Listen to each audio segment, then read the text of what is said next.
71-year-old man sets sail across the Atlantic in a barrel.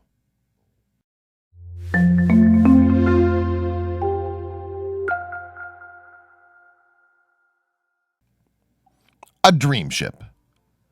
It's not out of the ordinary that people want to do something they've always dreamed of when they retire. Some people travel to a country they've always wanted to see. Some take up a new hobby, while others simply spend time with people they love. One man decided to do something way out of the ordinary, something rather dangerous yet exciting. Jean-Jacques Savine. Jean-Jacques Savine, a 71-year-old Frenchman, is not your average retiree. Instead of relaxing at home, he decided to set out on the journey of his lifetime. He decided to sail the Atlantic Ocean, but not by any ordinary means.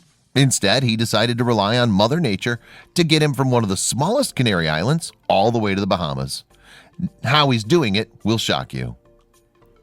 A new way to celebrate. Savine is an ex-military paratrooper.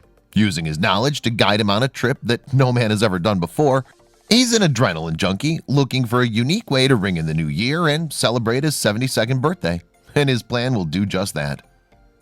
A crossing. Savine plans to travel through the Atlantic Ocean using a specially crafted barrel that will use the current of the ocean to guide the journey.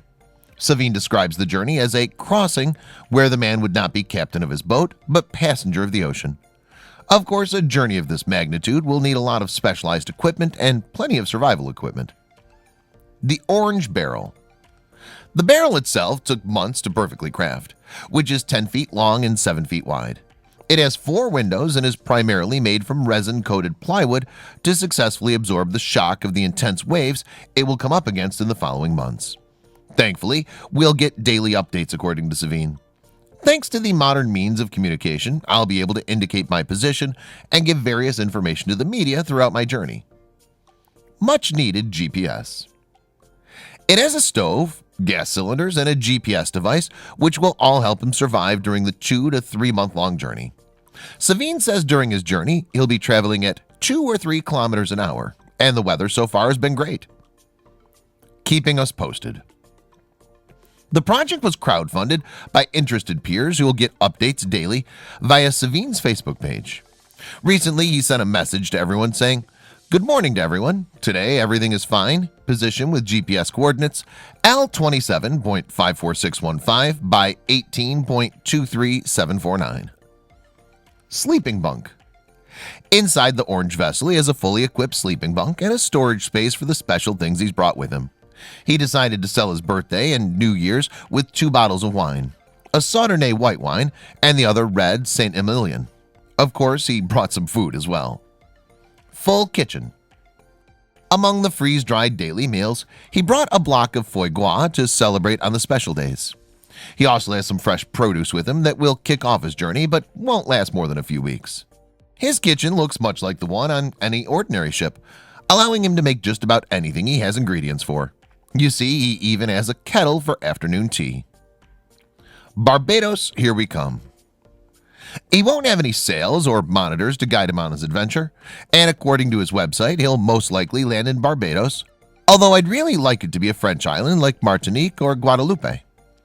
Many people that follow him on his journey via the web comment uplifting messages as well as gestures of kindness. Doug Rose said, "Following from Tampa, Florida. If you end up here, beer's on me." Killer whales. The entire trip will be a total of 2,850 miles from the west coast of Africa to the final destination in the Bahamas. The only thing Savine fears is killer whales because they can be aggressive. However, the barrel is specifically crafted so that it can withstand any whale attacks. Helping researchers. The barrel itself weighs around 45 kilograms when empty, and he'll be dropping markers for the JCOMMOPS International Marine Observatory. They'll use the data to study ocean currents for further research. Not only that, but he'll also be studied too. State of mind. Psychologists will be keeping an update on Savine's psychological state during and after his journey to see how he handles being alone in such a confined space. To help combat loneliness, he's brought a few things with him. One thing is for sure, he'll have to keep himself entertained. A sight to see. Along with food and other necessary materials, he brought a diary to log his daily thoughts and events, a mandolin, and some books. He also has a porthole in the floor where he'll be able to observe fish and other wildlife swim by. Hopefully he takes as many photos as possible on his journey and posts them so we can all see. The best views. One thing is sure, he has some of the best views anyone can have. Just look at that. This isn't the first time he's traveled across the Atlantic. Sailor. Having lived for several years on my yacht, I've crossed the Atlantic several times. I have the soul of a sportsman and am using my retirement to set myself a number of challenges, he told local news reporters. Just in case, he also has years of navigational training that will help him in case the currents don't take him where he wants to end up. A developing story. Because this is a developing story, we'll update you on the status of Jean-Jacques and his incredible journey as the information is posted. In the meantime, let's take a look at some more photos. Enjoying himself.